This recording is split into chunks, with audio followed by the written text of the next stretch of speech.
Let's head into the Telegraph sports section now.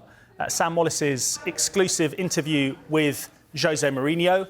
A nice picture, nice article as well, taking a journey through his career, 20 years on from winning the Champions League with Porto. There's lots of interesting information in there, Miguel. I wanted to start with you on this, but I guess the most interesting for a broader audience really is what's going to come next. And it was quite intriguing the way he couched this issue, wasn't it?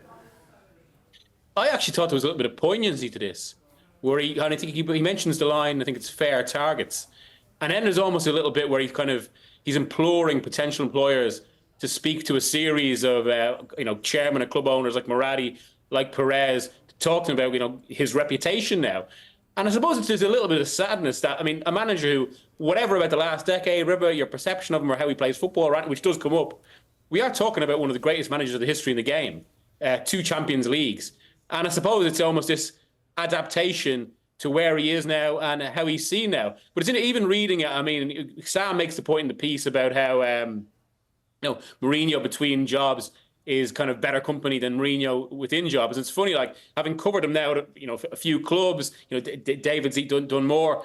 You almost go through the cycle with Mourinho. I really noticed that at Spurs, where he comes in and there's all the charm and this guy has really got it. And then within a few weeks, there's often the same old stuff in press conferences. There can be that kind of abrasiveness or the use of the media, and sometimes a lot of football that isn't that exciting. But at the core of it, and the reason why he was a great manager in the first place is now a fiercely intelligent person who has a lot of charisma.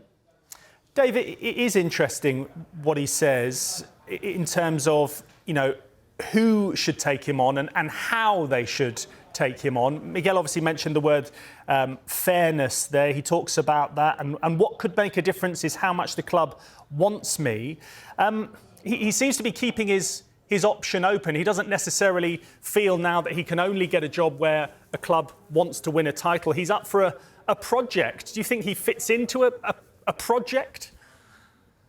He'd fit in for 2 seasons and then live the plot like he always does, I imagine. But he's got, as Miguel says, it's like a dark charisma about him that still exists, and he still fascinates you. And you hear that Sam's got an interview with him and you want to read every word of it because he's very, very interesting man on football. Before the Roma job, we had him as a columnist at the Sun. I was ghostwriting him during the Euros that Mourinho got to the final in 2021.